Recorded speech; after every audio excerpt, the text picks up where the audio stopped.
Hello, everyone. This is Reverend Dr. Katie, and I am here today with Bridget. Say hi, Bridget. Hello. And she is a recent graduate of the Awakening and Transformation program, and she's been very gracious and just coming here to have a conversation with me about her experience in the program. So, Bridget, one of the things that I know we had talked about, it was so much fun to work with you for the duration of the program, and tell us a little bit about like your own personal interest. What drew you to this particular program? You were someone who was actually already pretty comfortable with metaphysics and also a dedicated Jesus follower. So what made you put those two together with me and with the program? Well, for one thing, on Facebook, I have liked a lot of pages that dealt with Jesus and different levels and paths of spirituality. And I think because of that, Facebook filtered in that and drew the metaphysical Christian page to me. And I felt intrigued. And therefore, I clicked the like button and then wanted to join the group because I wanted to learn more and I wanted to learn how to combine the two and how they paralleled together. I love that. So do you feel like you have some like ways that you see how the two go together even more than Yes, you did before? yes, I do. I do. Cool. I've always been really intrigued by other paths. It always really got to me in church growing up in the evangelical church. People are like, now, don't pay attention to that path. They're wrong. They're not like us. It's like, well, just because a path isn't exactly like the way you would do it, that doesn't mean they're totally wrong.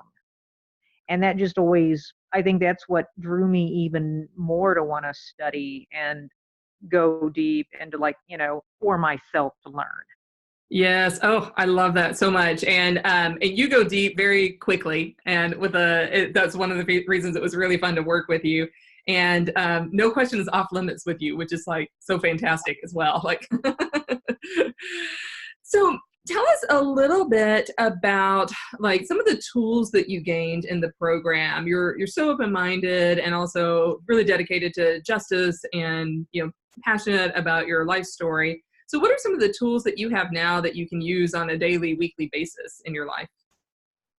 Well, I have really focused on intuition and really developing. I am a believer in that third eye. I've Yeah. really become a believer in that third eye even more so, and developing that back into paying attention to my chakras, because that's a big thing with me right there, because I feel if those are balanced, I feel better. And I do that with how I eat, how I feel, maybe with color, maybe with crystals or stones, just different things like that. And it's caused me to be more self-aware. I love that. And that self-awareness is such a huge theme of graduates. And so I'm really, really glad you brought that up. So once we get that intuition and that self-awareness, then we know what tools to reach for, whether it's a crystal or rest. Like you said, resting in the winter and in the cold seasons is awesome. And Oils. for checks, Oils are a big thing with me too. the oils. Yes. Yes, I love that. So we definitely experiment with oils in the program. And yeah, that's great. And they all contribute just to our spiritual, physical, mental well-being, all of it. Yes, So they do. yeah, perfect. One of the things that we do in the program is I'm able to give people a little bit of background on intersections between scripture, between Christian history and Christian practices and metaphysics. And you were, pretty at ease with that when you came into the program. But I know one of the questions you had was like, how do I talk to other people about that? Do you Yes. feel like you have some, kind of concrete examples that you can give to, again, to the curious person who is asking in a good spirit? Yeah, I mean, for one thing, I did marry into a pretty conservative Southern Baptist family. And even my own mother, who was just a little bit more open minded, was somewhat skeptical when she was alive. Mm. But I mean, I find that when I do mention things, sometimes people listen and they don't say anything, which maybe sometimes that's for the best to avoid conflicts. And sometimes I think they don't say anything or they just listen and just kind of let it filter in. But, I kind of try to parallel God and the universe together when I talk about metaphysics with and spirituality with other people, to try to get it to where it is I'm somewhat speaking on my level, but trying to be on their level too. I love that. And now you're even able to tap into their energy at a deeper level. Yes. Which is key, because then you're not trying to force anything on anyone. You're tapping into their energy and offering what you can. Yes. Oh, I love that. I want to be there for one of those conversations now. So I'll have to arrange a meeting at some point. One of the things we also talk about in the program, and that we use metaphysical practices to get to, is talking about life purpose or life purposes. And like right after you graduated, I started seeing you be this passionate advocate. And so tell us a little bit about that. Like, what is it that you discovered about one of the things that you're kind of called to do here on this earth? You're called to do a ton, but tell us about one or two of them. I'm in the state of Missouri, and there's this organization called Missouri Healthcare for All. And it's an organization that advocates and focuses on affordable health care for all individuals. And my husband is actually, we're going to have another one that's going to be on his day off, and I think he's going to try and join us in April.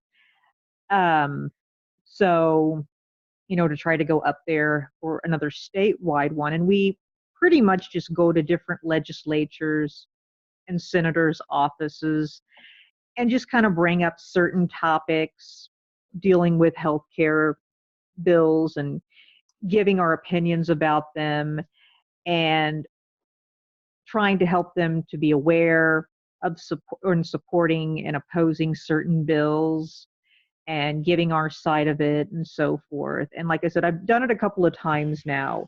And, it's really important to me, partly because when I was getting some psychiatric testing done back in high school, it was coded wrong in the system. Oh it my was gosh. medically coded wrong. And therefore, once they medically code something, they cannot go back and change it. And Oh my gosh. that put us in some debt, and my mom had to file bankruptcy. And so she really pushed it on me. Whatever you do, try not to lose your Medicaid, because medical can be really expensive.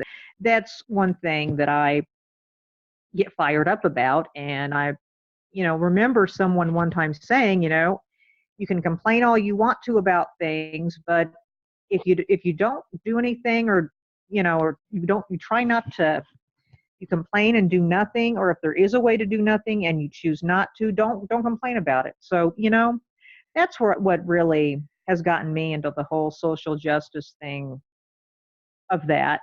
Yeah. So one of the things I've noticed, people, when they're in the program, we kind of get to the end of the program, we're talking about life purpose, and it's like they graduate and immediately like something happens, and all of a sudden some of that becomes clear. Yeah. Yeah, because you're developing your intuition, you're tapping into all these tools, you're becoming grounded with your chakra. And you specifically were talking about root chakra too. Can you tell us a little bit about that, your experience with root chakra? Well, yeah, your root chakra pretty much, is the one at the very bottom of the spine, the very base, kind of like just right at the very bottom, kind of like in the crotch type area. And it's, yeah. Yeah, it's true. Physical, but yes, biologically speaking, yes.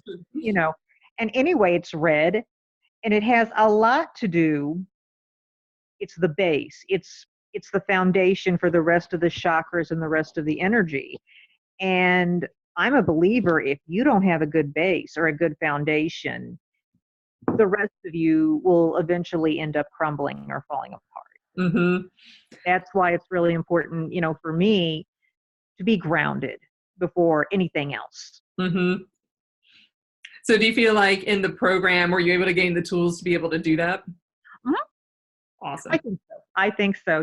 Just I think intuition's a big part of that, and using certain self-care techniques. Yeah. Awesome. Which I'm big advocate of for everyone. Yep.